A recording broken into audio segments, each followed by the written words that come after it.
Good morning and welcome to day 2 of the Hague Cyber Norms Conference. We really hope you enjoyed yesterday. My name is Kaminska. I'm a postdoctoral researcher here at the Hague Program. You've probably noticed that we don't have a keynote for you this morning. Instead, the keynote will be at 4 p.m. Central European time, so the final session of the day. And we really encourage you to join. We've got a fantastic speaker. Milton Muller will be discussing the question of sovereignty and cyberspace. So now we're going to launch straight into the panels. This panel is Information Warfare, Emerging Technologies and Military Strategies. And we have a really stellar lineup for you here. So first, Peter Pijpers will be presenting a paper he co-authored with Paul Ducheine on influence operations in cyberspace. Peter is Associate Professor of Cyber Operations at the Netherlands Defence Academy and a PhD candidate at the University of Amsterdam. Second, we have Amy Ertan presenting her paper on cybersecurity strategies in the age of AI. Amy is a cybersecurity doctoral candidate at Royal Holloway, University of London, and a cybersecurity fellow at the Belfer Center, Harvard Kennedy School, and also a visiting scholar at the NATO Cooperative Cyber Defense Center of Excellence. Third, we have Tobias Liebetrau presenting on emerging European engagements in cyber conflict short of war. Tobias is a postdoc at the Center for Military Studies, Department of Political Science at the University of Copenhagen. And then last but not least, we have our very own James Shires presenting a paper co-authored with Ronan Ó Fathaigh, Tom Dobber and Frederik Zuiderveen Borgesius on micro-targeted propaganda by foreign actors. James is an assistant professor here at the Institute for Security and Global Affairs, University of Leiden, and a fellow with the Cyber Statecraft Initiative at the Atlantic Council. Each of the presenters will speak for 10 minutes, which will hopefully give us plenty of time later for Q&A. Please feel free to submit your questions while the panelists are speaking, and please also flag who your question is for and try to keep them as short as possible. So I think now, Peter, the floor is yours. Thank you, Monica. I'll try to upload my presentation.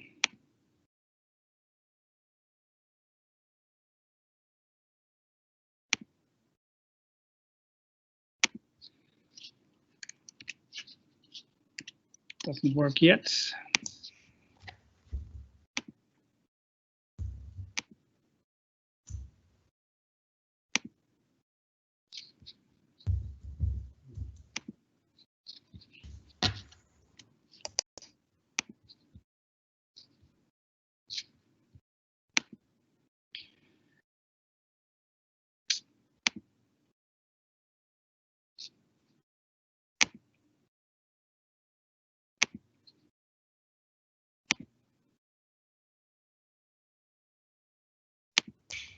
Seems we had it for a minute there. Yeah. Where did it go? Well, oddly enough, it disappears. That's okay. I think you can leave it on the screen that we had, and that's fine if you don't mind us just seeing the PowerPoint program. I think that will be fine. Okay, good. Well, then I'll start from here. Perfect. Thank you. Well, thanks for the opportunity that Paul and I can share our article with you. The article is about influence operations in cyberspace, and we use an Italian case in this case. And the Italian member of Parliament, Cuniel, addressed the Parliament in May 2020. Addressing all kind of disinformation on COVID-19, all kind of conspiracy theories. And there was much appraisal by a lot of sites such as Ital Exit, Euro Exit, etc., etc. And earlier, the communist daily Il Manifesto, very popular in Italy, had implied that during a big NATO exercise, Defender, Europe 20, US and NATO forces were actually the source of contagions for COVID-19. And above all, the exercise was supported and backed by the EU. So the question that we have is, COVID-19 is not the latest and will not be the last prefix for spreading fabricated information. COVID-19 will be used for influencing foreign states in a deliberate way. Is that new? No, of course it is not. Influencing has been going on for ages.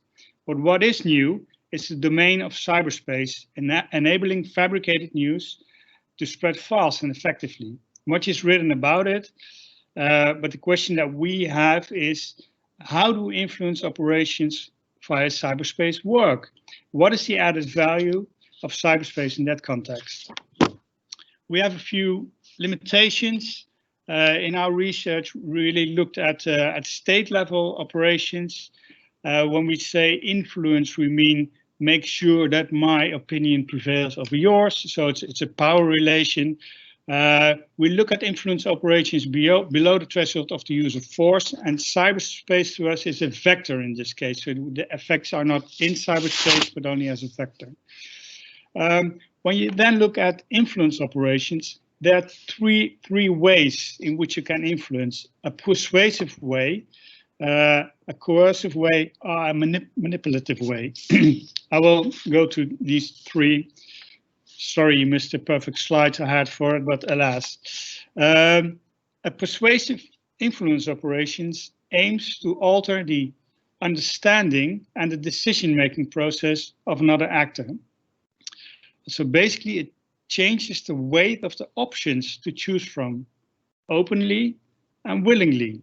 So persuasion needs to be understood as a rational and conscious deliberation. So the other actor, the targeted audience, still has the opportunity to make a rational choice. Coercion, the second one, coercion is a conscious but unwilling decision. Take the stick-up artist.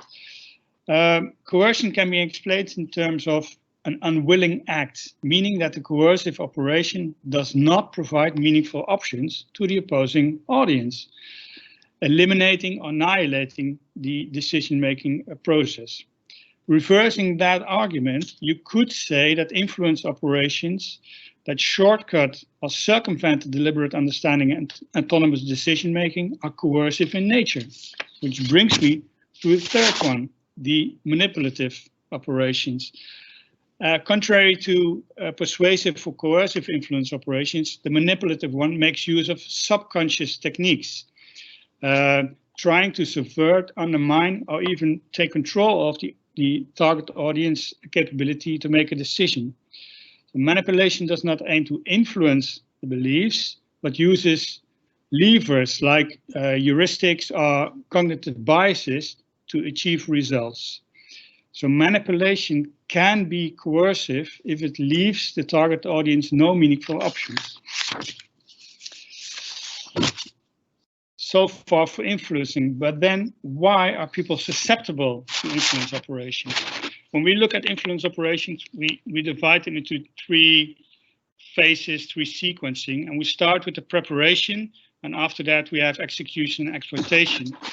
During the preparation, and the preparation is a very key element for the influence operations, you define your political intent, so what do you want to achieve?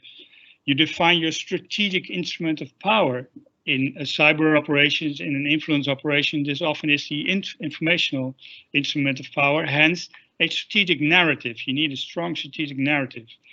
But a strategic narrative alone does not influence target audiences. So you need to operationalize the strategic narrative, and that's what you do with a frame. And a frame operationalizes the strategic narratives and creates scripts which will incline the audience to make a predetermined or reflexive decision based on those heuristics, those ingrained preferences that they have. And what you see, what you should have seen in the slide is a triangle where there's a triangulation between the strategic narratives. So, for instance, a very strong anti-EU, anti-NATO, anti-liberal democracy narrative, what we see from actors in the past already. And it is connected to divisive topics. So topics that divide a society, which are very conscious topics. For instance, when related to Corona, it could be, should we prevail the economy or should the health issues prevail? Things like that, those fringes of society, you make use of those. And you couple them, that's the third part, to the preference, to the heuristics of society. And heuristics have to do with more irrational elements. In the case of Italy, people believe that the state is very powerful. There's a deep state. The state is corrupt. Italy is being dominated by Europe, etc., etc., etc. All the Italian traditions are taken away by Europe. Those sentiments, you make use of those. A frame that you make contains persuasive, coercive, but also manipulative elements. And a frame does not need to be true. It must be perceived as true. Then we go to the execution of the influence operation. And executing those, you make use of content. So what you say, but also the outlets or the sources of how you portray it. Elements or cyber-related activities that one can use are disinformation campaigns, where you sow discord in society. You can leak information, which is actually factual information, but from a disputed outlet. Or you can use trolling or malinformation. For instance, saying that Macron during the presidential elections was a US agent or financer of terrorism, which is really antagonizing a person. So that's more strengthening polarization. The last phase is the exploitation. The campaigns that are successful, so if a disinformation campaign is successful, you need to exploit it. Things we saw, for instance, during the Brexit referendum. And when exploiting them, you magnify the content. So you magnify it over and over again. You amplify it via different outlets. And the effect of the repetition of the statement increases the subject belief in the validity, make them more familiar, and the familiarity serves as a cue to validity, which creates an illusion of truth, the acme for susceptibility. The final part is, okay, so what does cyberspace have to do with that? Cyberspace is very inducive or conducive, basically, to support subconscious influence operations, so a manipulative one, especially during the framing and the exploitation phase of an operation. And the added value of cyberspace is the ability to harvest data about the target audience, but probably James will come to that, reverse it to micro-target specific audiences with bespoke messages. So, to conclude, influence operations below the threshold of the use of force follow a specific sequence. Cyberspace provides an arena for engagement where actors or states can opt in, exploit social media activities to support strategic narratives. This makes them, those influence operations, less linear or less state-led than we initially assumed. Cyberspaces can facilitate the excavation of data, micro-targeting, and is very inducive for simultaneous actions. You can exploit, but you can also act upon the disinformation operation. Framing is crucial for the susceptibility, so that's a very, very important phase. And the framing does not need to be true, as I said. People must believe it to be true. The more heuristics you use, the more manipulative your frame will get. And the attributes of cyberspace, finally, can facilitate the amplification of the messages that you have, thereby creating an illusion of truth, the acme of susceptibility, to initial false or fabricated frames. That was it, and the final slide was was basically an ad or a link to the SSRN page where you could find our article. So thank you for that. Perfect. Feel free to post that, excuse me, in the event Q&A, and we can publish it so that everyone has access to that. Thank you so much, Peter. So Amy, the floor is yours. Brilliant. So it's my turn to share some slides. Yes. Now, I think you should all be able to see my first slide now. Is that working for everyone? Yep, I can see that perfectly. Thank you. Brilliant. Okay.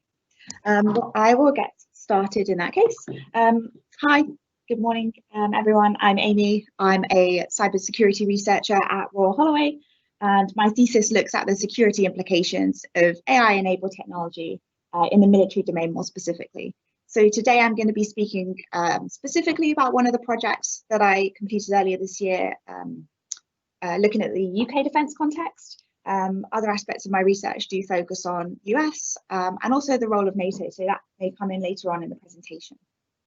So let's start. So just to introduce the issue and why I chose to focus on this area and the questions that I try to tackle through this project. When we talk about military artificial intelligence enabled technology, there is an awful lot of rhetoric and pressure to innovate in the military. So there are a lot of conversations taking place in the military and defence space around capacity building and around, whether you like the phrase or not, arms race dynamics, sort of perceived by the UK through my interviews, but usually primarily analysed between China and US relations as AI superpowers in quick terms. When we talk about this, we're talking about where states are building out their capabilities across a full range of AI applications. So whether that is kind of more of the logistics and supporting operations to image processing, decision assistance, or autonomous weapons. And I split my research questions into two in the sense I'm very interested in the unintended and unforeseen security challenges in development and deployment of this technology, in addition to some classical security challenges, whether that's data poisoning or integrity, or so on, or human-machine teaming. There is so many challenges I wanted to see how relevant they actually were in the practitioner space. And secondly, I wanted to look at, there is also a huge strategic angle in terms of security challenges. So I will have a theoretical chapter looking at how innovation fits in with security dilemma theory, competitive escalation and first mover advantage, and of course, international security dynamics. So how the investment in AI, military AI fits into US third offset strategy, for example, in maintaining technical superiority defense. So the second question, I chose to try and explore this space by approaching expert practitioners in the defense primes, in the defense companies that are actually delivering certain aspects of the innovation. There isn't much open source information on this topic for obvious reasons for national security, and it can be quite hard to keep up with this in terms of peer-reviewed literature. So I chose to go straight to practitioners and gather as candid range of views as possible.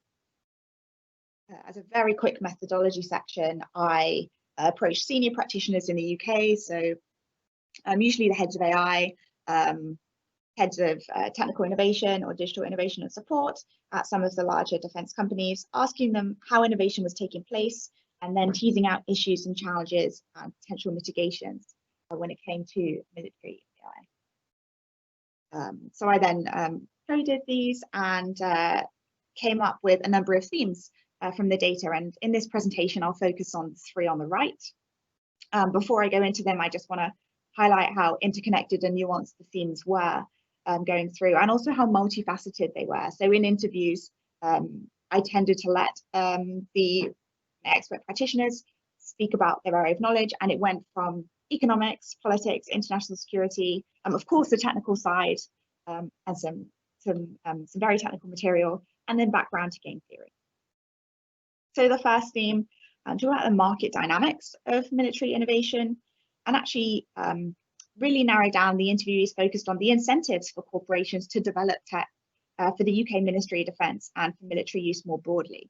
and they focused on the perceived change from 50, 60 years ago, where you had perhaps more in-house development around the MOD, whereas now the cutting edge lies with a larger defense company, or with AI more specifically, with companies who wouldn't consider themselves defense suppliers, so Google, Facebook, IBM, Microsoft, and so on.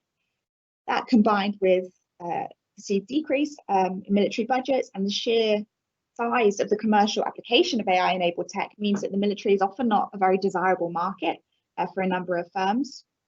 Most of my interviewees, the defense primes, saw themselves pretty safe in this space between the unwillingness of larger firms to compete and also the sheer difficulty for startups or newer challenges to actually get onto government tenders and actually be successfully onboarded to the MOD.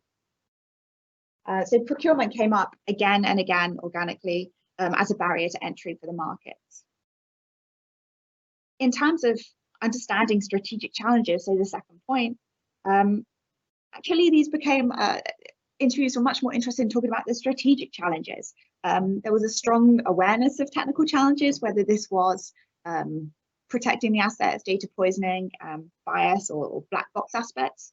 But on the whole, they thought that eventually they would be fixed. It was the nature of warfare that was more interesting, the fact that states were really focused on maintaining their technical superiority or their edge, and really following the hype in some sense when it came to machine speed warfare, precision and accuracy, and everything that is promised by the range of applications of AI-enabled apps in military space.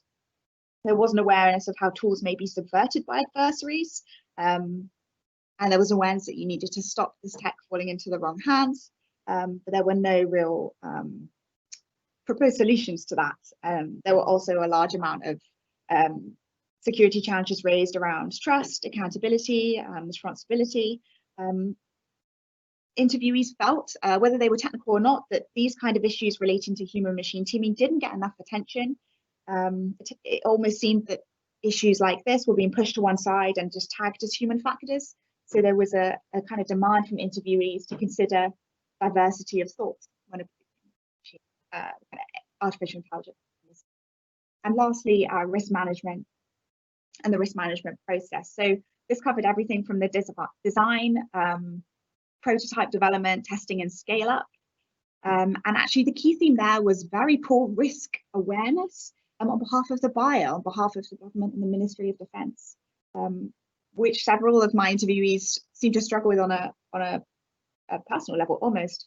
And they highlighted that it fed into a wider disincentivized aspect for government, for suppliers to really go above and beyond in terms of providing security of the AI aspects, because it simply wasn't being asked for. The MOD contact didn't know to ask, didn't know the real intricacies of technical working. So this led to further strategic challenges in terms of ill-informed decision making, and again highlighted the lack of available skills. So skills gap and the need for more data scientists or a variety of skill sets in the space. So in terms of, these are just some of the snippets that came out of what the interviews were, but there were two main things that I wanted to try and do with this project. The first being really getting a sense of actual residual risk. And when I talk about risk, I mean the threat, the aspect that there is an actor and an opportunity for something to go wrong, and the vulnerability, so the weakness in an asset. And when you have your threat and your vulnerability, you have risk. And when we talk about AI, if it's our state's AI, then it may hold vulnerabilities for us. Alternatively, an AI system may well be a threat if used by an adversary, so very much considered from both angles. And then getting to residual risk, you look at what controls are in place. So interviews highlighted a lot of the time where controls weren't in place to their standards to test specific AI aspects beyond existing software development, V&V and testing. So for example, not testing the assumptions of an AI algorithm would be an example of a residual risk. And the inability to do so in many cases is a part of why we consider the AI so immature and not reliable enough to deploy fully autonomously today. And in terms of risk mitigation, no best practice approach existed, or at least there was none that practitioners were aware of. They did have some suggestions, which they put into, which I've grouped into 4 main categories: norms, constraints, industry standards, and export controls. And going through these very quickly, I think our audience here might be more aware of the norms, but the idea is of international norms that you're encouraging agreement between sets of actors to try and shape and encourage a certain approach in this context in a way that may avoid irresponsible, insecure deployment of AI. Regulatory constraints, for example, an AI equivalent to GDPR, which was often quickly dismissed because there is this perceived clash between innovation and economic, so an economic disincentive to impose, for example, EU regulation, and therefore just shift that innovation to other regions in the world. Regulatory standards, a lot of my practitioner companies were struggling to come up with the appropriate verification validation processes, but did look towards other areas of risk management, like information security risk, where there were many standards available. And export controls, the idea of national limitations and on tech to try and prevent it falling into hands of adversaries, which is very hard in practice, but examples were raised about cryptography related systems where export controls are in place. It was stressed throughout all the interviews pretty much that they considered themselves as a Pandora's box stage where AI is being prototyped and tested across domains, but is still very immature. So now would be the best time to be thinking about controls and responsible development before it is in the wild available to all. I think I'm running out of time. So with my last 30 seconds, I'll just say that my next steps are now to go ask slightly different sets of questions to the US and to NATO colleagues as well, and try and figure out how the perceived mess might fit together to make a narrative in the future, to encourage some sort of universal responsible approach to AI deployment in the military space. Thank you very much. Thank you so much, Amy. That was actually going to be my question to you, whether you're going to look at other countries as well. So fantastic. Thank you very much for that. So now we have Tobias. Thank you. Let me just share my slides.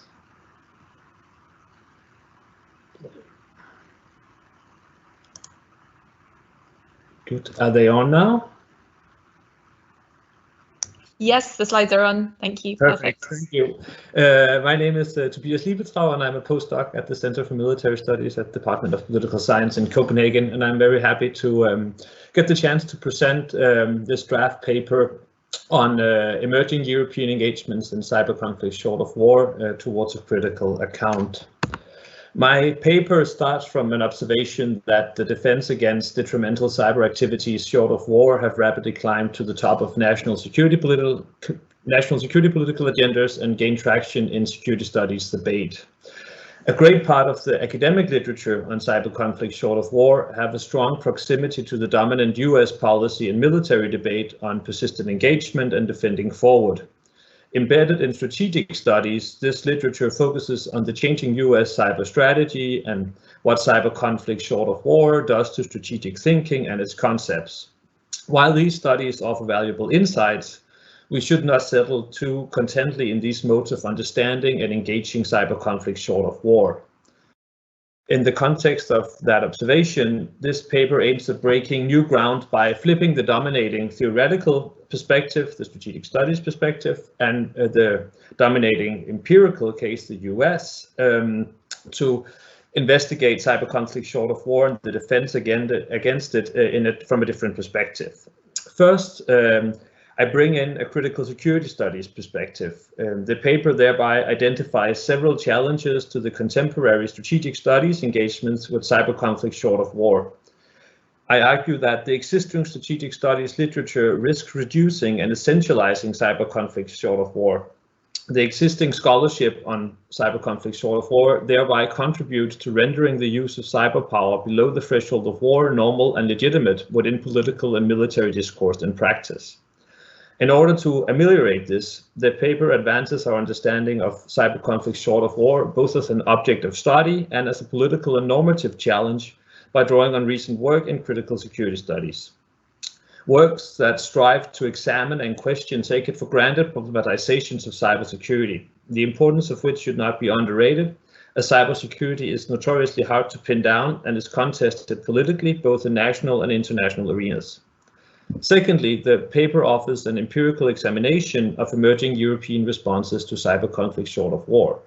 It does so by tracing discussions on the deployment of offensive cyber measures to combat cyber hostilities below the threshold of war in the Netherlands, France, and Norway. The analysis documents an increasingly affirmative and forward-leaning European stance towards deployment of offensive cyber measures to engage these hostile cyber activities below the threshold of war. My analysis relies primarily on a number of public written sources and accounts, such as policy documents, regulatory statements, speeches, newspaper articles, and academic papers. In addition to that, I conducted interviews with scholars and practitioners in the 3 countries. My analysis shows that the Dutch, Norwegian, and French decisions to develop offensive military cyber capabilities dates approximately 10 years back in time. In all 3 countries, the development of offensive cyber measures has been seen as a timely decision to invest in necessary military capabilities intended to support operations in a situation of war. In terms of critical security studies, this amounts to a particular practice of ordering or bordering. It reflects a cybersecurity politics operating along the lines between normal politics and exceptional politics, as well as between internal and external security. On the one hand, this contributes to the perception that the inside is peaceful and secure, while the outside is an anarchic space that is insecure by default. Temporarily, this distinction paves the way towards a liberal democracy and a just system on the inside and a perpetual conflict on the outside. This would be sort of the traditional 90s critical security studies take on this. The analysis, however, shows more than this. It finds that the increase in harmful cyber operations short of war challenges the idea of perceiving the development and deployment of offensive cyber measures as purely a warfare matter or something that is aimed at supporting other military capabilities in warfare. It shows an increasingly affirmative stance towards deployment of cyber power to engage with hostile cyber activities short of war in all 3 countries. And these are just a few quotes representing each country. The Netherlands, quote from their Defense Cyber Strategy 2018, saying that inaction is not an option facing this new strategic environment of conflict short of war. In France, the Minister of Defense stated in 2019 that the cyber war has started when she presented a new cyber doctrine.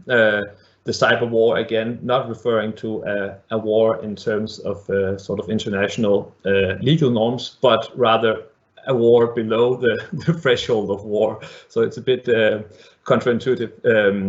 And then a quote from the Norwegian Ministry of Defense saying that Norway intends to counter and uncover attacks below the threshold of war in this hybrid cyber domain. In all 3 cases, however, there is a lack of publicly available political strategic goals, as the one we have seen in the US, describing the use of cyber measures to counter these hostilities short of war. Therefore, it's impossible to conclude univocally how and when the Netherlands, Norway, and France deploy these offensive cyber measures to defend against cyber hostilities short of war. Nonetheless, the analysis demonstrates the security political situation in which security is not understood as a condition that is binary, meaning that one is either secure or not, but as a future state of being that is continually approached through secret and preemptive practices, which arguably solidifies cybersecurity's ubiquity in the everyday. It's an insecurity that demonstrates how cybersecurity sits awkwardly between exceptional measures and immediacy on the one hand, and conventional and mundane intelligence measures on the other. So what does that do? Arguably, this transformation of cyber defense and the consequent focus on cyber threats short of war can be related to the immediate interests of the, in words of D.G. Bigot, managers of unease, and to the transformation of technologies they use.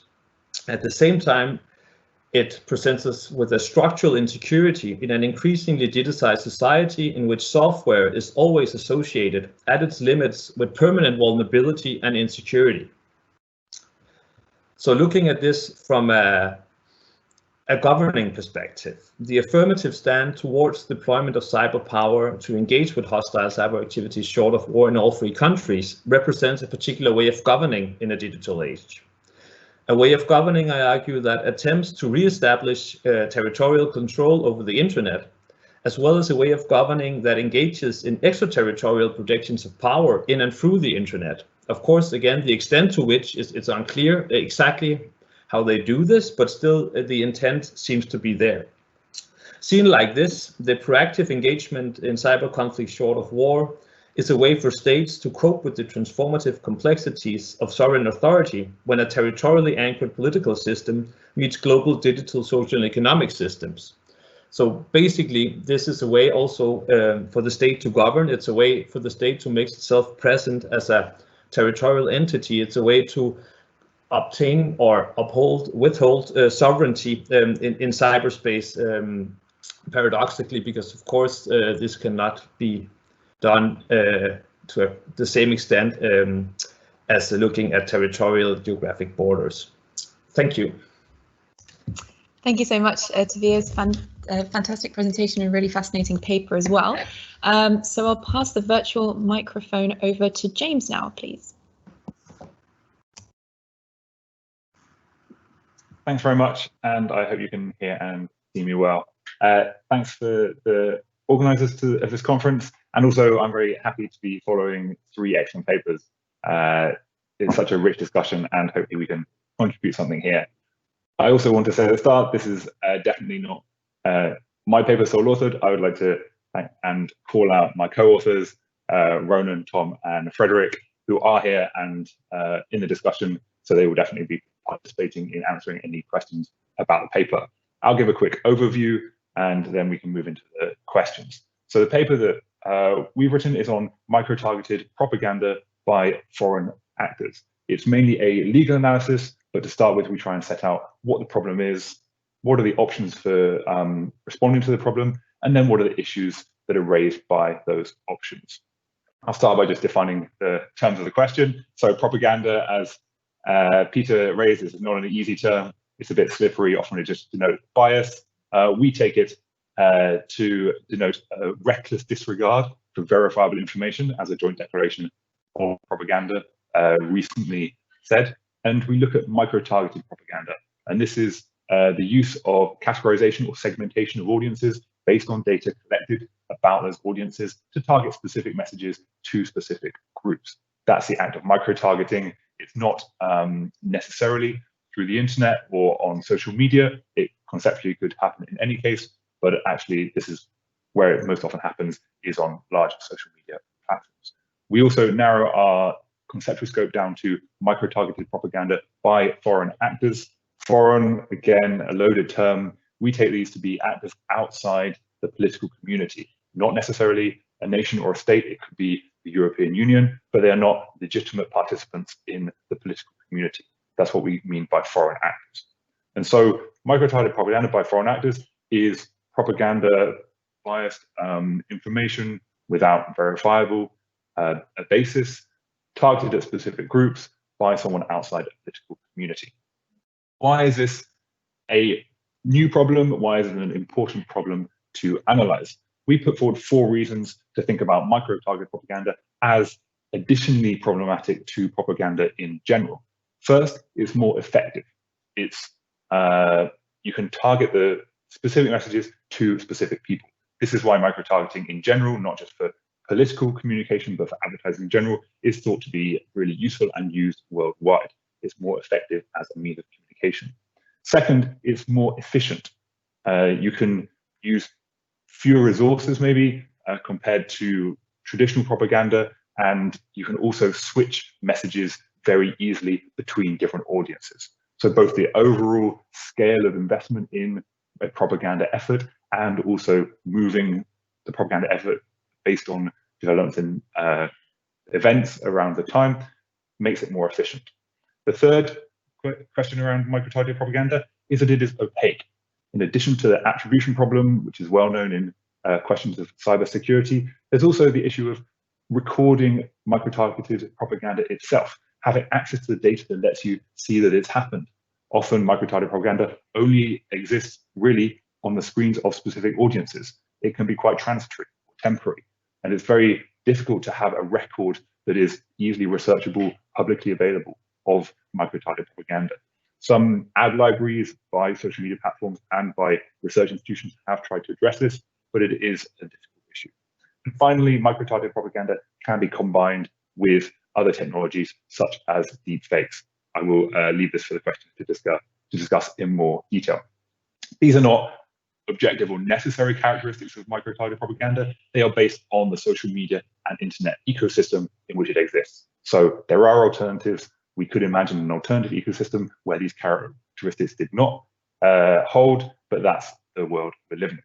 So what do we do about it? Well, given this is a legal analysis, we highlight 3 ways in which, especially European law, could try and tackle this problem. The first is through data protection law, and mainly focused on the GDPR, which has strong protections on consent for the gathering and collection of data, on the transparency for actions using that data, and also provides mechanisms for enforcement against the collected data and also social media platforms themselves. GDPR legislation is complicated, but there is room for improvement on that front. The second is actually looking very simply at banning or limiting the extent of propaganda or foreign propaganda in elections or in EU countries. It's difficult because this raises questions of freedom of expression, and maybe we'll get onto that in a couple of minutes. But this is one option, to try and actually prevent political advertising through micro-targeted propaganda, as has been seen in the last few years in these debates. And the third regulatory or legal option is on transparency, trying to ensure that third parties, outside actors, regulators, researchers can see when it's taken place, what's happened, exactly how micro-targeted propaganda spread on a social media platform, and also who paid for it. So following the money trail, looking at funding of advertising and political advertising in this way could be an important regulatory solution. Finally, in our paper, we highlight key issues around dealing with micro-targeted propaganda by foreign actors from a legal and a human rights perspective. The first one is this question of freedom of expression, because often political advertising is considered a type of political communication. It is protected under the freedom of expression, both in the EU Charter of Fundamental Rights and also European Convention on Human Rights. And it is important to stress that we do not want to have a response that damages the freedom of expression in order to cure maybe a slightly smaller problem. The second issue is questions around safe harbor, around social media platforms not being liable or responsible for the content that they hold that is put on there by other users. And this is a body of legislation, an approach that has grown up with good reason. Right? There is a lively democratic debate happening on social media, and we don't want to make platforms liable for this content to the extent that they just stop it altogether. Right? That would have damaging consequences for democracy and for freedom of expression. So there are good reasons for having these safe harbor protections, but maybe they could be amended, maybe they could be strengthened, and responsibilities of platforms could be increased regarding micro-targeted foreign propaganda. And then finally, there's a question of competence. So who should be doing this? At the EU level, national elections are not part of the EU's competence, so they are left to the member states. And so especially micro-targeted propaganda around elections, which is a key political juncture for them, would not be included. On the other hand, it does have competence in personal responsibility and also for European elections. So there are ways that it could address those kind of issues. That was a brief run through of the paper. There's plenty more in there. This is just sort of a whirlwind tour, whistle-stop tour, and I'll stop there and hopefully we can get into questions. Fantastic, thank you, James. I can confirm that it's a really fascinating paper and well worth a read. So we have some wonderful questions coming through here. I'll start with a couple of questions for Amy. So we have a question from Alexi Drew. Did issues of industry culture clashing with the development of militarized AI come up, such as, she says here, Google's issues with Project Maven? And Dennis also asks Amy, to what extent is AI an industry product, that is something that is finished and then transferred to the military, or is it a more hybrid continual cooperation? And what does that mean for the distinction between military and civil responsibilities? Sure, of course. So for Alexi's question on industry culture, there was some really interesting content about this, and there was disagreement between how impactful interviewees thought that kind of Google internal revolt was, because it was just replaced by another company, I suppose.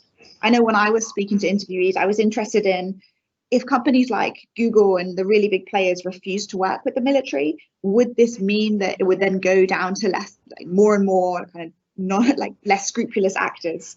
And this was dismissed. Interviewees always felt that there would be more than enough companies to fill the gap that would actually still provide. Actually, where they were more concerned was in hiring and talent, because quite a few of my interviewees noted that young people were, I say young, I mean new entrants to the market, were less likely to want to work for the military. They would much rather, if they were a data scientist, go work somewhere else where the work would be more interesting, they'd be paid more, and they wouldn't have these ethical conflicts or perceived ethical conflicts. And of course, that led to a whole fascinating rabbit hole on how the practitioners perceive themselves too. So yeah, huge area there, and still very messy as to how impactful that kind of revolt is.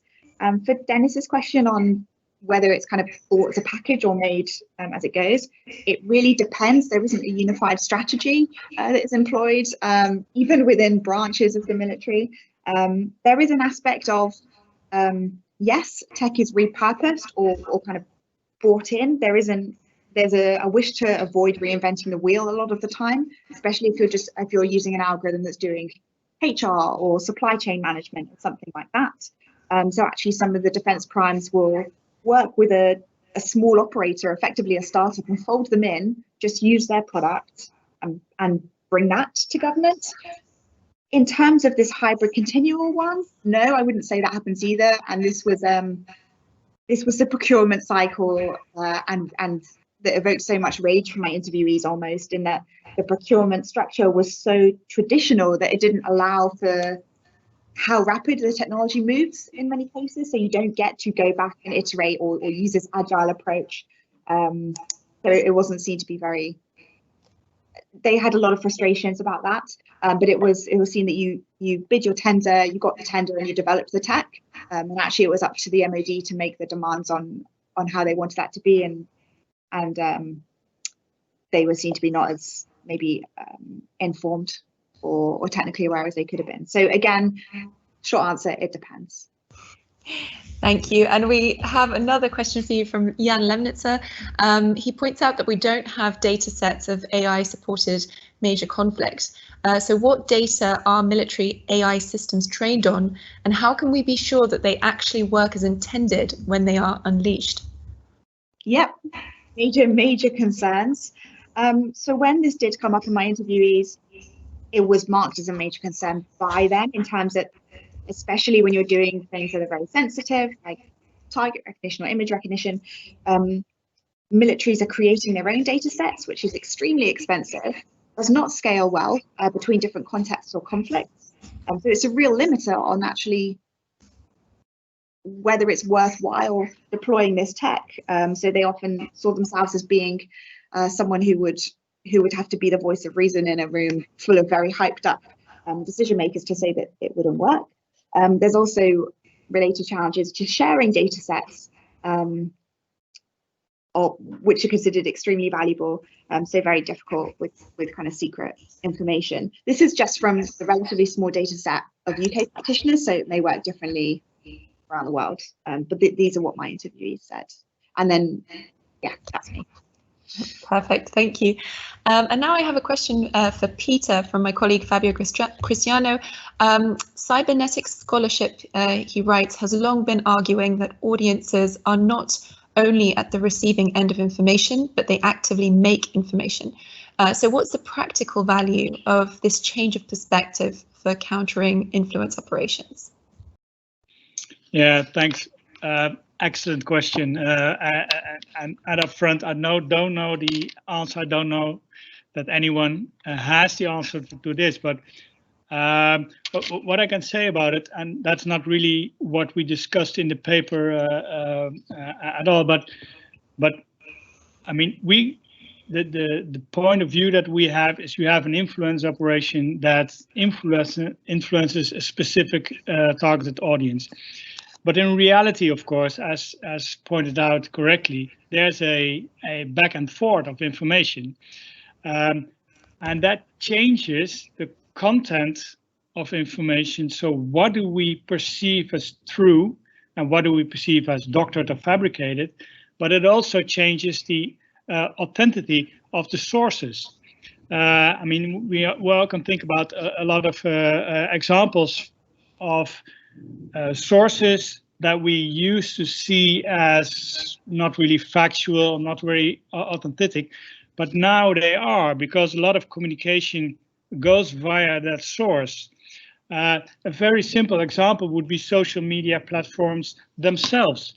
I mean, they are peer-to-peer. They're not filtered in any way. So when you look at traditional media, you would not say that social media platforms, they should spread or they will spread factual data.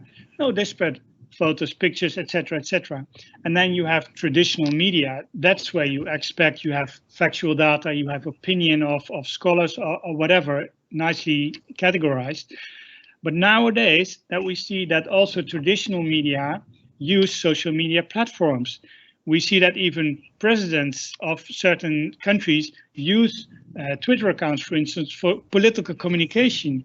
You could really ask if that is the right source, but just to point out that the content and the source changes over time because of the fact that the information goes back and forth, and that makes the question how to counter that very, very, very difficult.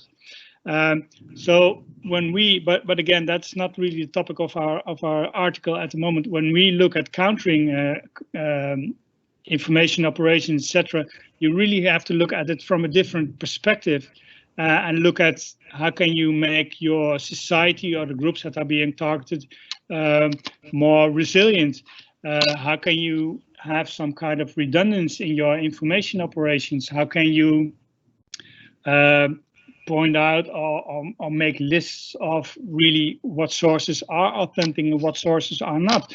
It's not an it's a very good and pointy question, but it's not really an easy answer. Okay, thank you so much for that. Now we have two questions for Tobias. So from Joe Burton, do you think that the country's NATO membership influenced their ideas about cyber warfare? So he's wondering if there's an exogenous or an external influence on these ideas. And if not, where do these ideas of cyber war come from? And then we also have a second question from Simon. Are any of your conclusions applicable to the usage of cyber power in the strategies of traditionally rogue powers like China and Russia? And do you see any parallels there? Thank you. Those are great questions. For the first one regarding NATO membership, I mean, it's hard for me to say that it has no influence. But I don't think that that's the primary explanation, since NATO only in 2016, I think it was, sort of agreed to make cyberspace an operational domain officially, at least. And the decisions to develop offensive cyber measures in Norway, Netherlands, and France goes further back. And I think that there are multiple reasons then why they came to see this as important. I mean, the discourse around cyber war was developed throughout the 90s, and of course it has been promoted both by politicians and military strategists, but also researchers, technologists, people working more on the technical side. So I think that there are sort of multiple ways to go back and look at this through history, or like do a genealogy of how cyber war entered the discourses of these in these various countries. And it might be interesting to explore whether there's a difference between Norway, Netherlands, and France, or between the European countries and the US, and how this became sort of part of the normal discourse of parlance in the militaries, and how the links to the political level were made, of course. Then the second question, I think some of the conclusions are also applicable to the strategies of China and Russia. I mean, particularly the ones relating to what you do in cyberspace is a way of governing and a way of drawing borders and a way of ordering. It might be displayed in a different way. I'm not sort of that familiar with the language in these strategies and how they exactly describe it, but I mean, we have seen that discussion in the UN a lot with different perceptions of what is sovereignty in cyberspace, and how can you define that. And maybe we see a little bit further now also the Western countries trying to impose sovereignty and some kind of borders in cyberspace in various ways. I mean, this defending forward or using cyber power to defend against these cyber hostilities short of war is just one way, but also the whole discussion on 5G and the European cloud and so forth. There are many other examples of how also Western countries now are rebordering or re-territorializing cyberspace and the internet. Thank you. Perfect. Thank you so much. And I was going to go back to Amy next. I can see that she's answered the questions in the chat already, but we actually have enough time to answer these for our audience more broadly as well. So here's a question from Emma. I'm curious about your views on the AI arms race and how it's perceived by some of the people that you talk to. She asks, is it framed in terms of an economic arms race, or is it a military arms race, or are the two domains seen as intertwined? And then Andrew Dwyer asks, you say how AI is perceived and reacted to, but how about those questions of translation from those creating the AI? What is going on there, he asks. Is it too abstract? Are there conflicts, fissures, etc.? Amy, over to you. Sure, great. So in terms of the AI arms race question and how it's perceived by people I spoke to, so when I asked them what their thoughts were on whether there was an AI arms race, all of them said that either there was, or there may not be one now, but there might be one in 5 minutes. It was a very swift moving context. But they all also acknowledge that military is just one aspect. Of course, you have huge economic terms. You have skills, kind of skills arms race as well. And there are some really incredible publications coming out of some of the US-based security think tanks on this, such as CSEC or CNAS as well, looking at the different aspects of arms race dynamics relating to national security. The military was very much just one aspect of that. So I also put a note in the question about it's this understanding that this falls within and is beside the huge economic competition that takes place as well, which is why regulation is seen as a very challenging approach to take, especially in a European context where it's perceived that Europe doesn't have their own AI hub in the same way that you might see some in the US or in China. And Europe will not have one if they are the strongest regulators of the technology.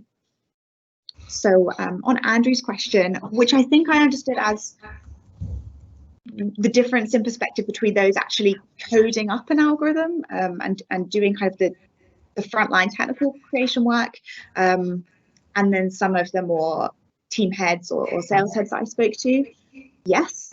I think the majority of my interviewees were more on kind of research heads rather than the ones doing the actual work themselves. So I would probably lean on some of kind of the history of the divide between creators and demanders and the product line. and life cycle is something I'd be more interested in looking at, actually speaking to engineers, because where I've spoken in the past to the people that are actually developing the code, it's been, they have their own sets of questions and frustrations around the information that they're given, not knowing about the intended end use of the product, or the fact that they are being asked to code something and may actually do something they're uncomfortable with. So the example I'm thinking of is someone who was working with autonomous vehicles, and their worst nightmare was being asked to write the code that would choose between the lesser of two evils in a conflict space. So yeah, the communication angle is interesting there, and I'd love to look more into that. So I think those are my two. Thank you. Great, thanks, Amy. And now we have a couple of questions from Alexi Drew for James and his co-authors. Do you think that the EU Legal Affairs Committee's recent move towards banning micro-targeted adverts and creating an EU entity to monitor compliance will be an effective means of countering the issues that you raised in your paper? And the second question is, do you think that the efforts of the EU to restrict these risks puts the EU on course for a clash with US market practice? James, Ronan, shall I have a go? Please do. Hi, everybody. Thanks for all the fascinating questions. There was indeed a suggestion by some European Parliament members to ban targeted advertising altogether. On the one hand, I like the idea, but I think it's probably disproportional. It's hard to believe, but there are actually some people that like some types of targeted advertising. The second question was, would it be useful to have a European Union entity to monitor compliance? Yes, I think so, and I'm going to try to summarize this because it becomes very legal technical quickly. But because of some quirks in the GDPR and because of strategic behavior by US companies, it's basically the Irish Privacy Authority who has to supervise compliance with the GDPR of basically all Silicon Valley companies. And there are several problems with that. Some, including me, think that the Irish DPA authority could be a bit more aggressive. But also, even if it were aggressive, like no national regulator can ever have enough people to monitor compliance with the GDPR of Facebook and Google and all the other platforms that allow targeting, including targeting of propaganda. So I could, this is more not short term because it would require probably an amendment of the GDPR, but I could definitely see a regulator funded by the EU itself to monitor compliance with the GDPR of big tech.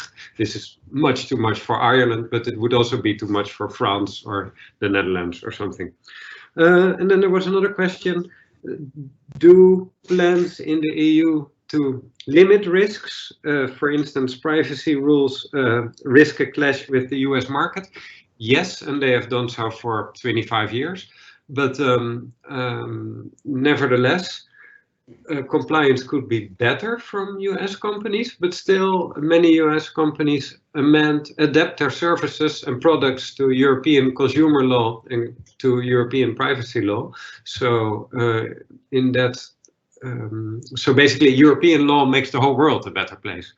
And yes, the US is often angry about that, but it helps to a certain extent. Thank you so much. And then also on the same paper, we have a question from Dennis. How did the various solutions that you discuss in the paper hold up in the recent case study of the US elections 2020? Ronan, James, you want to have a go? I can attempt that. It makes it all a lot more complicated given the measures that the platforms themselves have implemented, especially around politicians' speech. And it is something that we've addressed in a different paper on this idea that how far can a politician go in terms of his freedom of speech and when can you restrict that? Actually, under international human rights law, it's very difficult to restrict a politician's freedom of expression. And if the platforms themselves were to apply those principles, some of the policies that they currently have aren't necessarily consistent with freedom of expression principles. So you have a real kind of tension here between what they're doing, trying to protect the election, and then some of the human rights norms that they themselves have signed up to in different forms. So it's made it a lot more difficult, and it's a lot more to research and write about. Fantastic, thank you so much. I'll bring it back to Tobias now. So we have a question from Neil Ashdown here. Do you think that part of the issue is that militaries have bureaucratic and cultural reasons for seeking to portray the use of offensive cyber capabilities in situations short of conflict as something other than traditional intelligence collection or covert action? And then from Nick Colley, you say that the current engagement is a particular way of governing, and this makes absolute sense, he says. Do you think that there are alternative ways of governing that might be both pragmatic and create alternative results? And he says that to evaluate this way of governing properly seems to require having an alternative. Thank you. Great questions, but also questions that are hard to answer. Yes, I think part of the issue stems from the fact that militaries have bureaucratic and cultural reasons to portray the use of offensive cyber capabilities in these situations short of war as something other than traditional intelligence work. I mean, that would probably give them additional resources and additional playing ground. So yeah, that might be part of the explanation.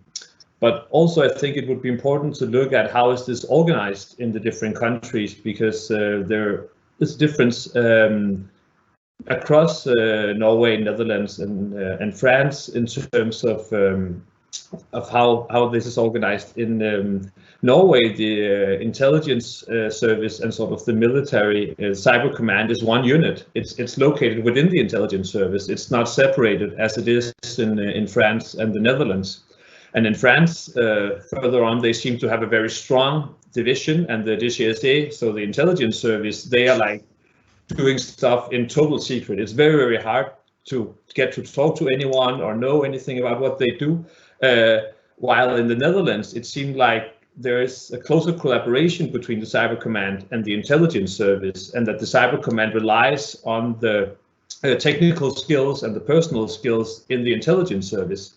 So if one sort of digs deeper into how this is organized, I guess we will also find different questions to that answer. And it's part of the paper to look at this, but also I don't go sort of all the way because it would require more access and further interviewing. And of course, that's very hard. It's very hard to get access to, especially the intelligence services, and get to talk to people. But definitely something to look into. And that leads me to the next question, because that of course also speaks to how can we govern this differently if we want to. And I mean, it will always be a case of governing, to me, when the state does something like this. And of course, the obvious thing that comes to mind when you have these secret preemptive practices would be more oversight, whether in terms of oversight bodies or like political committees in parliament. There are various ways to do this. And that, of course, might be one way to go, and something that probably could be strengthened in most countries. Again, there is a difference between the countries. It seems to be the strongest in the Netherlands, then come Norway, and then France in the end. But one could also go another way around this, and that would be something I will probably touch upon in the conclusion of my paper. I'm trying to do. I haven't sort of thought it completely through yet. But one could also approach this differently and say, well, one thing is looking at institutions and their operational procedures and how they relate at the state level. But if we start to look at how data, information, malware and stuff relates to this as well, we will also have to look into public-private relations, like buying spy software, the role of private companies in terms of that, private companies developing 0 days, people being contracted in the intelligence services. We would have to look at material infrastructures, data centers, submarine cables, and so on. And that would sort of flip the perspective a little bit, because following that, maybe the traditional political power and also the traditional way of holding this power to account does not hold. That if you look at it this second way, it works more across political and institutional and techno-material boundaries. So that would require another way of thinking democracy and another way of thinking oversight and accountability and responsibility that might not be in accordance with the traditional way of governing state institutions. Well, I don't have an exact answer to how to then do this, but I'm still trying to work on that and see how I can finish off that argument in the conclusion. Thank you. Brilliant. Thanks, Tobias. So now we have a couple of questions for Peter and Paul from Dennis and Jan Silimon. So first from Dennis, what is the role of the military in countering information warfare? Is there one, and what would that look like? And then Jan asks, how can you distinguish between influence operations and just uninformed, ignorant people simply driving their point of view?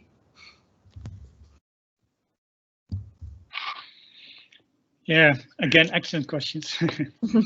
Well, to start with the question by Jantje, that is difficult, of course, and sometimes very deliberate influence operations basically coalesce with people driving their point of view through. When you look at the distinctions that we made between persuasive, coercive, and manipulative influence operations, if a person is open, conscious, comes with rational arguments, etc. So if someone is really trying to persuade another person, well, this can happen anywhere. I mean, this can happen within your own parliament, etc. So those are day-to-day activities that we do all the time. The difference basically between an influence operations and someone driving through their opinion is whether you will use it as an instrument of power. And when you do the latter, you really have to make a good frame, a good deliberation, thorough preparation. Otherwise, your information operation will not work. I mean, we saw that in the French presidential election in 2017. I mean, there was severe foreign influence, but the question is, did it really work? And you could drive that back through, was the preparation done by the foreign actors? Was that really well done? Or was their frame flawed? Did they not have enough knowledge about French culture, about French institutions, about the French purdah, etc., etc.? So there is a difference there. And the second is a question by Dennis. What's the role of the military in countering information warfare? Good question. Also not issued in the article that we have, but this is our daily bread and butter, of course. And when we look at the information environment, we divide that in three layers, three dimensions, basically. It's the cognitive one, the most important one, I would say. Then we have the virtual dimension, and we have a physical dimension. So when you try to counter an information operation or information warfare from other actors, you have to look at all three layers and see how you can protect what is valuable to you, how you can protect your interests. So in the physical realm, you could say, how do you protect your computers? How do you protect your infrastructure? You can do this with all kind of issues, like starting with firewall, ruggedized, a fence around it, etc. All the usual physical items. And on the virtual part, also there you need to think about, do you have several systems? We just spoke about intelligence work. I mean, is there a redundancy in your systems? If one system is corrupted, can you still work with another one? elements like that is how you can counter, how you can protect yourselves against information operations. And the most difficult one, of course, is the how do you protect the cognitive dimension against activities from foreign actors. And there, it's a question about education, about getting more resilience in your society. And I mean, these are big words that we need to operationalize, of course. And I don't know have all the answers to that too, but only. I mean, we're discussing the topic already, which is already a crucial part in getting more resilience in your cognitive dimension. Thanks. Thanks very much. That's great. And I'm going to bring it back to the authors of the paper on micro-targeted propaganda. So Jan writes that you say increase responsibilities for social media platforms, and he asks, how does that mean that you want them to proactively monitor for micro-targeted propaganda on all issues and in all countries, or does the state where they are registered send them a list? And then we also have another question from Stefan Luca. Where does your conception of micro-targeted propaganda sit between micro-targeted advertising and what the platforms call coordinated inauthentic behavior? So I don't know which one of you wants to answer those. I can start and then we can add in unless anyone else wants to go. So just quickly on coordinated inauthentic behavior. Great work, Monica. That's a mouthful. I think the main distinction is that for micro-targeted propaganda and micro-targeted advertising, we're focusing on political communication. A lot of advertising is economic and not relevant to politics. For coordinated inauthentic behavior, that is very much a non-content definition, right? It looks at the metadata around the communication, it looks at network type things that the platforms can do well without having to get into content questions. We are still interested in content in terms of micro-targeted propaganda. That propaganda is a content, the micro-targeting is how it's delivered. On the increased responsibility, so Jan, that's a really great question, thank you very much. This is a really difficult issue, and I just want to say a couple of things. One is increased responsibilities for social media platforms would be transparency, first of all, before action. So enabling others to look at data, analyze data, and take action. They're not doing enough in that at the moment, especially not in terms of sharing data, making it available for independent research. The second is that platforms do have problems in terms of their global outlook. There's been a lot on the Facebook leaks this year in terms of how they respond to regulation rather than, say, at countries in the global south where there's just as many problems of propaganda and disinformation. That's a problem within the platforms. We can't expect them to essentially act worldwide evenly given their particular commercial incentives. And they are doing things like takedowns, very much sort of firefighting in that way. The last thing I want to say is that the danger here is that if the state where they're registered sends them a list, you have the exploitation of rules on micro-targeted propaganda by states to, again, violate human rights in the first place, right? And this is the same as you see with questions around terrorist content on social media and other forms of problematic content, is that states around the world exploit these for undesirable content. Maybe that's less of an issue when we're talking about foreign micro-targeted propaganda, but again, a lot of states, especially authoritarian states, will label anything they don't like as a foreign influence operation. Right, so this is a really difficult issue, and a lot of my research looks at states where this occurs. So I think whatever regulation there is has to be aware of the issue of exploitation and try and prevent it as far as possible. Frederik and Ronan, do you want to come in on this? Yeah, I can have a go. Somebody asked, so do we want the platforms to proactively hunt for micro-targeted propaganda, or do you want them to implement or hunt for lists given by governments? This is extremely hard, this question, because there are very good reasons, as James and Ronan highlighted earlier, to not make platforms too responsible, because at some point Facebook might say all mention of politics is prohibited on the platform from now on. Only cat videos and funny videos. And that on the balance would probably harm democracy more than the few percent of lies and disinformation. On the other hand, I think it's also completely clear that the platforms, well, at least 3 weeks ago, I would have said, it's completely clear that the platforms don't do enough. The past 3 weeks, they've suddenly become a lot more active than anybody expected, at least than I expected. But generally, I could say, so be careful, very careful with how responsible you make platforms. But many people, including me, think that European law now is a bit too lenient on the platforms.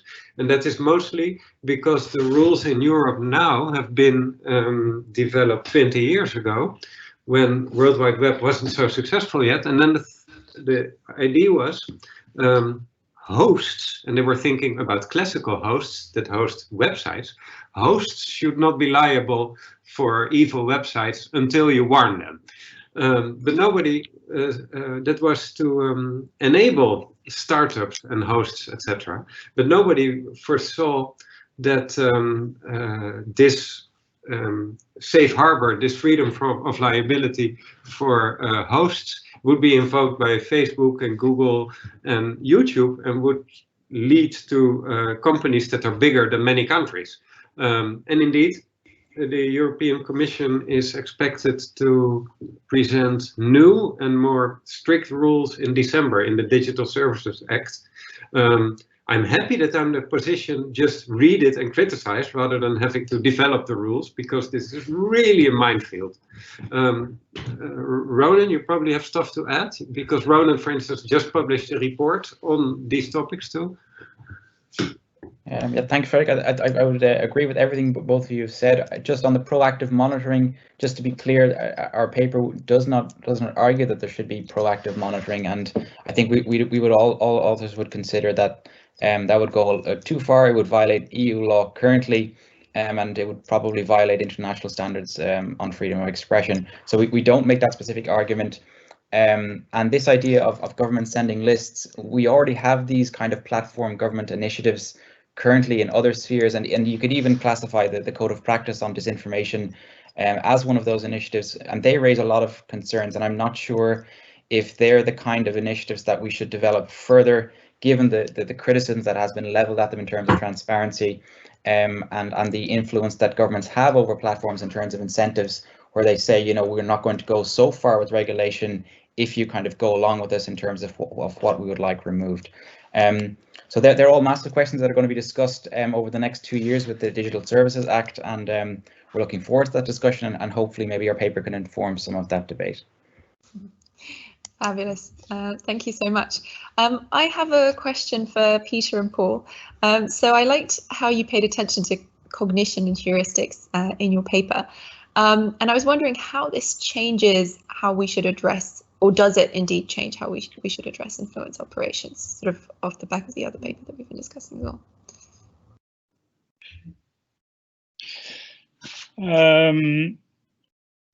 Well, I think it does. I mean, that's the point of the paper, of course. Exactly. Yeah. So contrasting with these discussions that we've just been having on the micro-targeting paper. Yeah, I mean, everything is connected, of course. I mean, especially the micro-targeting, the propaganda, how intelligence agencies work together with cyber agencies, as Tobias mentioned. I mean, this is all an institutional, thematic. I mean, it's all one big bowl where we all have a different view take a different perspective from. And what we really try to analyze is, I mean, when you have an influence operation, how does that work? What is so we really try to peel the onion on what really an influence operation is. And when you speak about propaganda, you can still look at it. Is that a persuasive element, which is fine, because that is very legal. I mean, you can address a different state. We spoke about human rights. I mean, we all are in a treaty on human rights, and if the Netherlands, for instance, feels that another party to the treaty is violating human rights, we may address that. I mean, so that is a very legitimate way of trying to persuade the other country to comply to a treaty that we both have signed. But there are also other elements of interstate communication, propaganda, diplomacy, good offices, or whatever however you want to call it, and those can be more coercive. So if you threaten someone to close a market or something, which could be a sort of an economic coercive act, you can use that in your influence operations to compel someone to do something, which is, I mean, that is really coercive. But where we really try to focus on is that apart from these rather conscious issues, there's also this subconscious layer.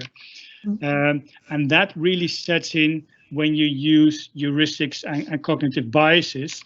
And these set in when you overload people with information. If you give a person too few, or if time is not enough to have a really rational decision-making process.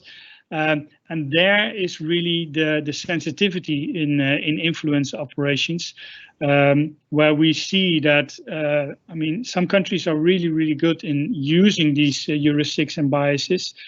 Things that are, I would say, for the Netherlands, we are less used to having those apart from in commercial or in ads, etc. I mean, those things are full of heuristics and biases.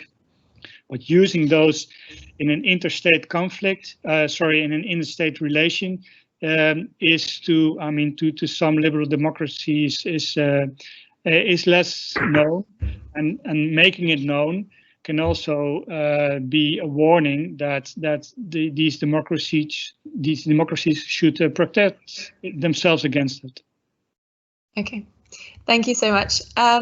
Great. I'll open it up to questions if the panelists have questions for each other. Is there anything that you wanted to comment on? Maybe some of the things that have just been discussed in the Q&A. If there's anything that came up, we have about 4 minutes left. So, yes. A question to everybody who used interviews in their work. Could you tell a bit more about how you got people to answer? Because I would expect that military, etc., they can be quite secretive. I would expect that because I've mostly researched the private sector, and it's pretty much impossible to get information from big companies. I'm happy to start if that's helpful.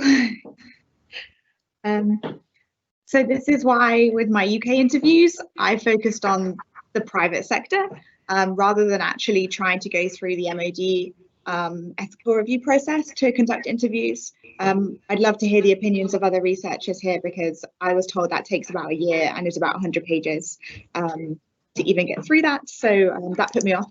But it's very much something that I'm facing with my other research projects, speaking to colleagues at NATO, who of course, if they're military,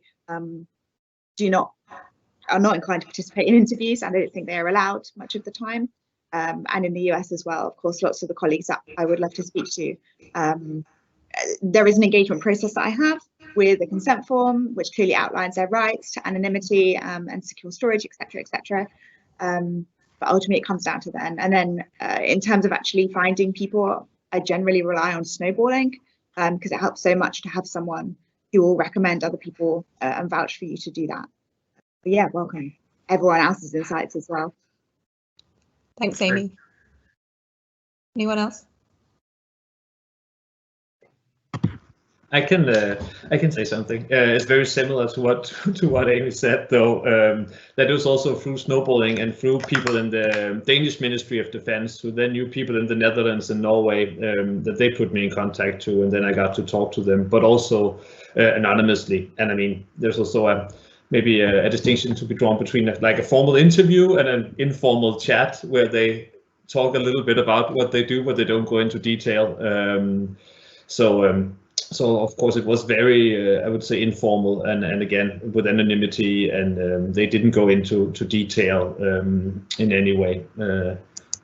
And as I also didn't manage to get interviews with people working in the French intelligence service. That was impossible, sadly. And of course, it will be also a boundary, like doing future research on this for sure. Yeah, thank you. Maybe one last thing, Frederik. We didn't do interviews, but what I see from colleagues of mine, I agree with it. It's difficult to have an interview with a serving military, but there are a lot of military who are retired, of course, and those have maybe more flexibility and more freedom of speech than people who are within their role within the military. Yeah, fascinating.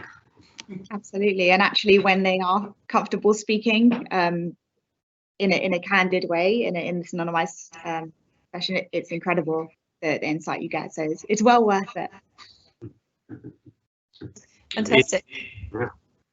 Thank you so much. This has been a really fruitful discussion. I've really enjoyed it. For our audience members, if you haven't checked out the Q&A, the chats, there are some really great resources there that Alexi and Amy have posted some great links on misinformation operations. So do check those out. Our next panel is at 2 p.m. on digital and cyber sovereignty at Crossroads, so we really hope to see you there.